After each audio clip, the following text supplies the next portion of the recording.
don't give a fuck about a motherfucking pole. I'ma pull up with that stick and hit your motherfucking door, man. This is the Tesla Model X crossover. Because of its unusual doors, Tesla calls it a sport utility vehicle with falcon wing doors. I call it a minivan with pigeon wing doors. Now, I've borrowed this vehicle using a service called Turo, which is this company that lets you rent other people's cars instead of the usual boring rental cars. Turo gave me a budget to rent cars, and I'm using that budget to review cars that manufacturers otherwise probably wouldn't let me drive. And Tesla surely wouldn't give me a car. After all, I once wrote that the Model S isn't cool anymore. I've argued with their sales proclamations. And I've tweeted many times about how fed up I am with the vanity plates. The constant freaking vanity plates. So why do I hate Tesla? Simple. Because I'm a red-blooded car enthusiast who loves cars, and Tesla is a stupid tech company whose awful cars don't even make any noise. Now, in my next video, which should go up later this week, I'm going to show you all of the strange quirks and weird traits and unusual features about this car that you probably wouldn't know unless you've spent some serious time with one. But today, I'm going to end all the hype about this thing, and I'm going to show you exactly why the pigeon wing minivan is actually an awful car. Now, I can't personally come up with enough complaints about this thing, so today I've turned to the best sources on the internet, WordPress blogs and YouTube comments, in order to find all of the greatest complaints that car enthusiasts have about this car. And today I'm going to demonstrate why they're all completely correct. Now, as everyone knows, the Model X's rear doors open upwards like a pigeon trying to take flight in Times Square in order to eat a cheese puff. But you know what they don't do? Open up in a low parking garage like this one, as I shall now demonstrate.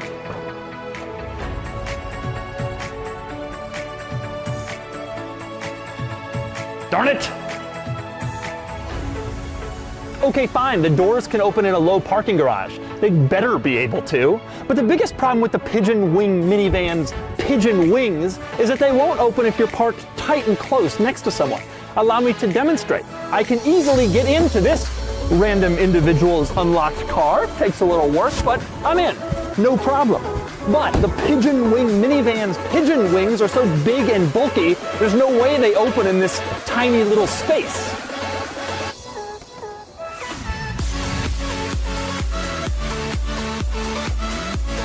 Darn it! Okay, here is a good complaint. The giant screen that everybody talks about in the middle of the dashboard, it freezes all the time. Allow me to demonstrate.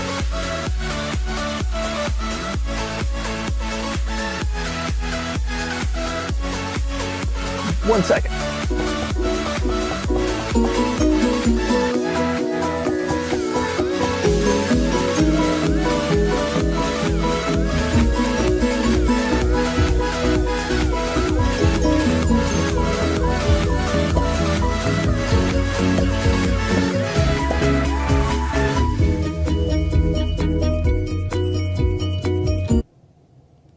Darn it. Well, I bet it'll freeze tomorrow. Okay, here's a great complaint. Tesla's autopilot system is glitchy. Now, we all know Tesla has had a few problems with their autopilot system, and that's because it is not production ready. It shouldn't be in a production car, open and available to members of the public. And today I'm going to show you just how bad it is. I've rigged up a little test. I have my friend Filippo in the driver's seat of the Model X with autopilot engaged. Now, it isn't going to sense me, it's going to hit me, it's going to injure me, and then I'm going to sue Tesla because the pigeon wing minivan is terrible. Here goes.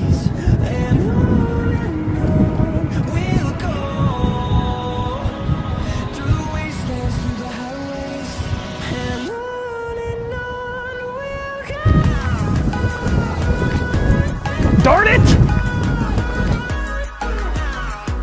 Here's another problem with the pigeon wing minivan. It is not at all practical. I mean, look at that stupid, sleek, coupe-like design. You can't get anything back there.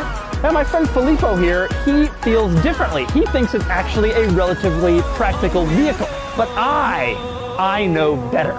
So we've created a little challenge here. In order to find out if the pigeon wing minivan is actually practical, Filippo is going to try to stick a few items inside of it. Now, what do we have? We've got 4 rather large winter tires. We've got these 2 odd silver things that we just bought at Home Depot. We have a woman's bathroom sign.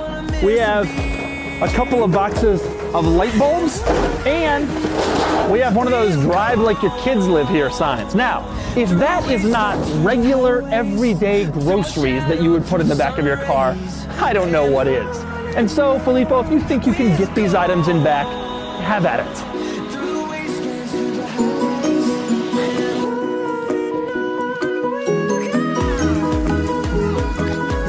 Okay, fine. You've gotten the tires in, but you've forgotten about your entire Home Depot cart worth of other items, and there is no more room.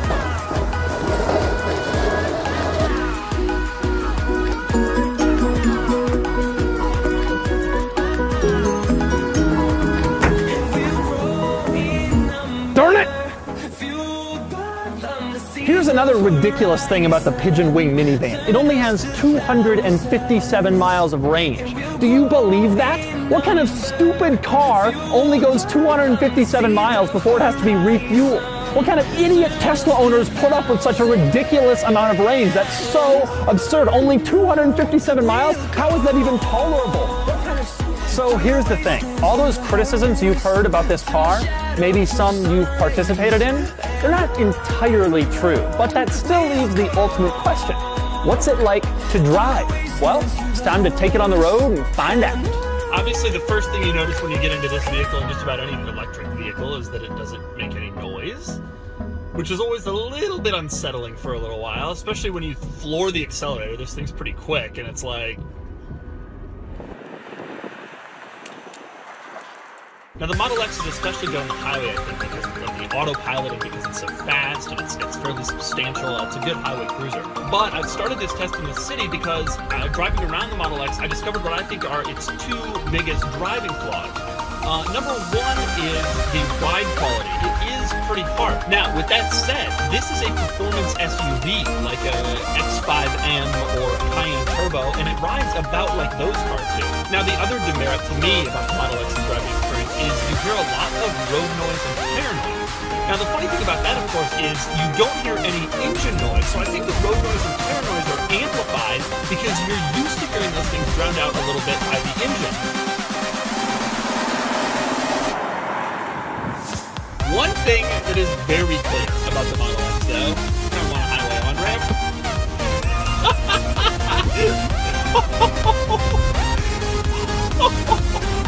Wow! It is so fast. This isn't even the performance model. This is just the regular 90D. It's not the high performance version. And it is tremendously quick, unbelievably fast. And of course, as everybody knows, electric vehicles have instant torque from the moment you put your foot down, and oh boy, does it feel like that.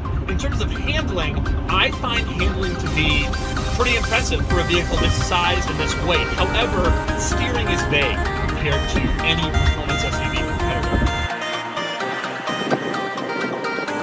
One complaint that a lot of people have had about this car is the glass, which actually you can see is above my head. That's still a windshield. That's not a sunroof. People have complained about this. They've said that it brings in too much heat. They don't like it. These people are idiots. They're completely wrong. The windshield glass is awesome. You get this incredible panoramic view over the whole car. It's super, super cool.